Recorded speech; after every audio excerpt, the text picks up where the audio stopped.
Good evening, UNC family. Good evening, St. Joseph. Good evening, Barataria Sawa.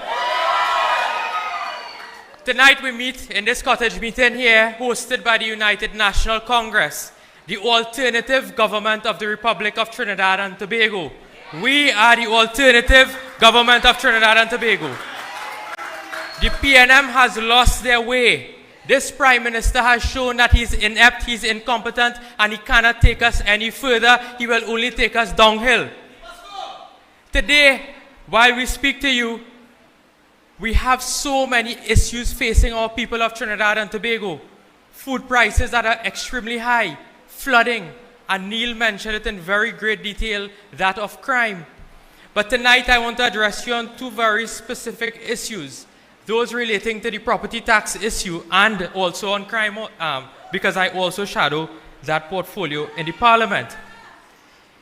I noticed recently a lot of persons have been reaching out to us in the United National Congress and us as MPs and sending us pictures of what we call a notice of valuation. Have you all seen that? Do you know what that is? That is the first step for them to implement the property tax. That is the first step. We have warned Trinidad and Tobago that if you vote for the PNM, you are going to get property tax. You remember when Rowley wanted to become Prime Minister, he said, listen, $100 is too much to pay for property tax. People in his constituency were crying. They were angry at it. Today, they want to charge all of us property tax. And the value that they're using is what? The annual rental value. The annual rental value they are calculating your property tax on. So you living in your house, you probably inherited, you probably work your whole life to build this house, and the government now comes to tell you, you must pay for that. Are you getting good roads in this country? Are you getting proper drainage? Until they can provide that, then we will pay the property tax if that time comes. But the United National Congress is totally against the property tax at this time. You cannot in no way continue to burden the people of Trinidad and Tobago. You give them 4%, want to charge them 6, 4, and 8% on property tax. How will people survive? When they have to pay property tax, they have to buy medication, they have to buy groceries. How will people survive? How will they survive? And this property tax is a very draconian piece of law. And I'll tell you why. Because if you don't pay the property tax, you know what they can do? They have a power of levy. You know what that means? They can come into your house, pick up your stove, your fridge, your TV, whatever, to recover their property tax. It is a draconian piece of law, and we in the United National Congress will stand strongly against it. We will stand with the people of Trinidad and Tobago. We will stand with you. And if the property tax has accrued for many years, they also have the power of sale. They can sell your property. That is in the law. They have the power of levy and the power of sale. That is what they have. And you know how they're assessing your property tax? They send in two fellas with a badge and they watch your house. Well, look, you have an AC, you have about 3 bedrooms because they're watching outside, and they're calling that a curbside valuation. A curbside valuation. Now, I know if you're going to buy Kentucky and think it have curbside for that, but I never hear anything about a curbside valuation. So inherently, the assessment of the property and the value is wrong, it's bad, and it may in fact be illegal. It may be illegal. And I saw the assessing person's house for $200,000, $300,000 in annual rental value. And the political leader warned Trinidad and Tobago. She said when they issued that notice for you to submit your forms, she said the first set of persons to submit that forms will be the first set to get their assessment. So said, so done. Now when you get flood in your house and you apply for a little grant, how come the grant don't reach in front of your house so fast? How when you apply for a food card, they don't reach in front of your house so fast? When you apply for a salary relief grant that people waiting for since 2020, how come it didn't really reach in front of their house? But when Imbert want your money through property tax, valuation notice reaching in front of your house, through what? Registered mail. So they want to ensure you get it. They want you to put your signature on that document to say, I, for example, Jolene John, received that document. But I don't know if she will receive it. And we are saying that they have encouraged a lot of waste and mismanagement in the economy, and that is why they now have to go after your pocket. They're going after your pocket through property tax, and now, in a little while, through the increased rates of electricity. They have wasted $11 million on a commission of inquiry into a highway in Point Fortin, and the thing have not met as yet. Not one meeting of the commission of inquiry, and they have already racked up a bill of $11 million. In Port of Spain, the outfit at DPP office, do you know what it cost the taxpayers?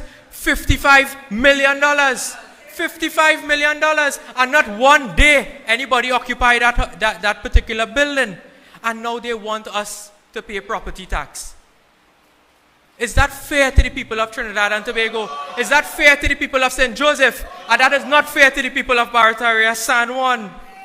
Crime on the other hand, is runaway. It is a runaway horse in this country. We have seen the worst levels of gruesome murders in this country. We have seen that nobody is safe. Be it a child, be it an adult, be it a pensioner, nobody is safe in this country. The criminals are coming into your homes. And right here in St. Joseph and Arangwes, we have heard the cries of the businessmen here.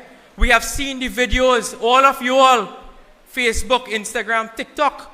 You're seeing the videos where criminals are invading people's homes, terrorizing them, taking what they have, and then, if you're lucky, you might escape alive. That is where our country has come to. That is where our country has come to.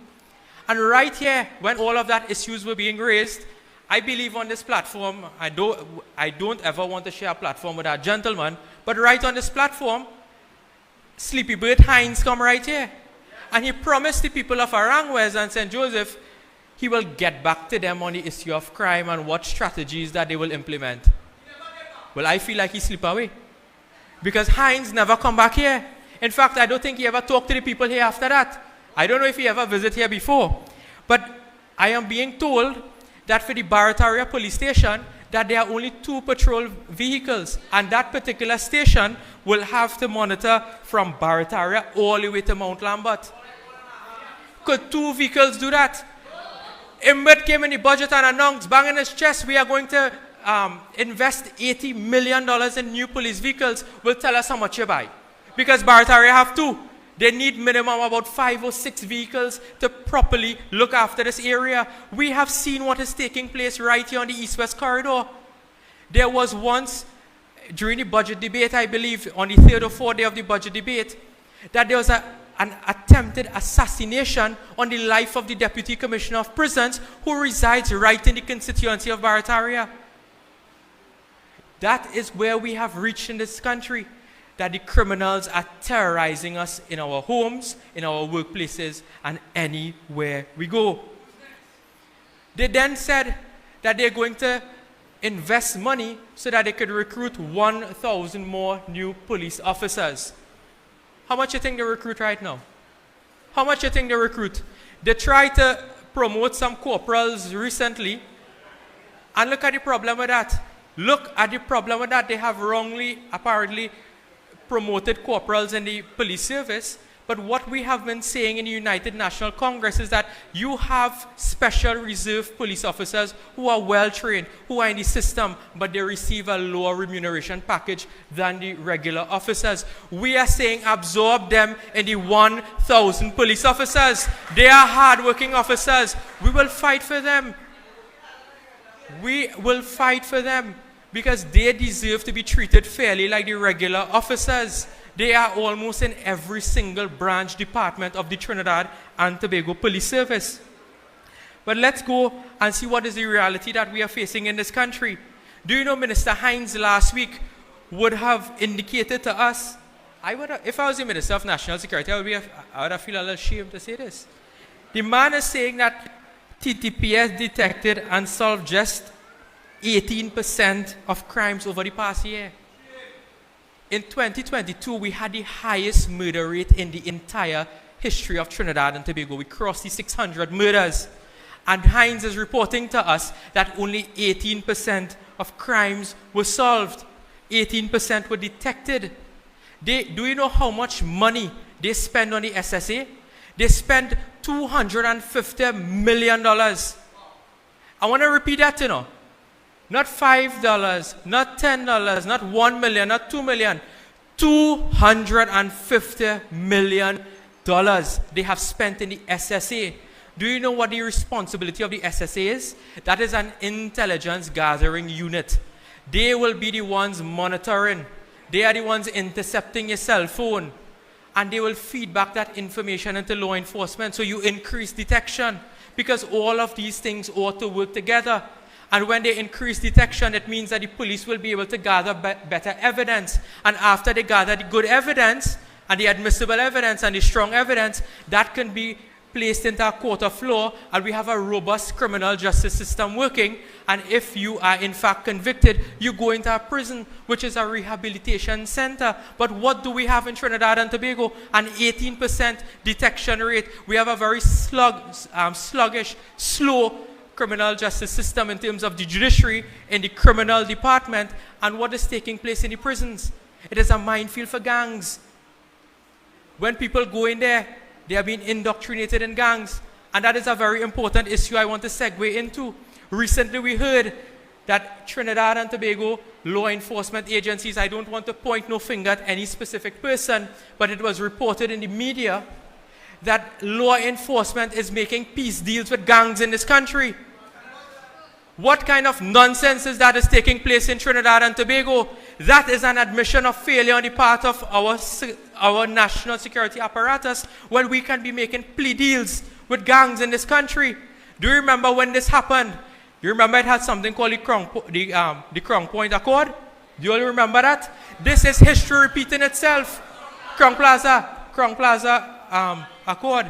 Now we have this entire issue repeating itself. Is this an admission of failure? And then the government will come to tell the opposition, well, we don't support law. You hear lie? That is lie.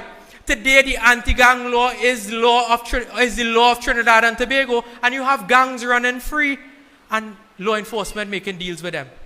Do you know it is a criminal offense to be a gang member in this country? Do you know it is a criminal offense? They keep telling us they want more law, they want more law. The biggest issue we have in this country is that of murders. Do you know murder is already part of the law? And look at what is taking place in our country. We also had called, the honorable political leader had called for the offense of home invasion to be made a specific offense in Trinidad and Tobago. What Rowley say? You know what he's doing? They're wasting the parliament time to try to get a commission of, not a commission of inquiry, a joint select committee to investigate the highway. You hear nonsense like that? That there's already a commission of inquiry in place to investigate that. You're coming to waste parliament time to run a witch hunt so that you will call former ministers, whatever have you, to come and testify with respect to this highway. Let the commission of inquiry do its work. Rowley, are you afraid of an independent commission of inquiry so that you pad it up with your members and you have the majority in there so you say how it goes? We totally reject that in United National Congress. We reject that. And we have two very strong soldiers, MP Barataria and Senator Anil Roberts, who will take on the government in that Joint Select Committee. They will take them on. They will take them on. So Trinidad and Tobago, we are at the brink of a nation that is on the brink of failure. And the only institution that can take us away from that is United National Congress under the leadership of Kamala Persad-Bissessar. For the period 2010 to 2015, do not forget those days. Those were the glory days of Trinidad and Tobago. You were no longer living in house, in home, imposed curfews because of crime. The hospitals had beds. We were building hospitals. We were building police stations. We were building schools. We were hiring people. Food prices was in fact affordable. we was managing crime in this country. But the people of Trinidad and Tobago decided to give Rowley a chance. And look at where we are 8 years later. You cannot recognize Trinidad and Tobago. They have decimated the energy industry. They have decimated the education industry. And now national security has fallen apart. It will only take a united National Congress government to rescue Trinidad and Tobago. And I thank you very much.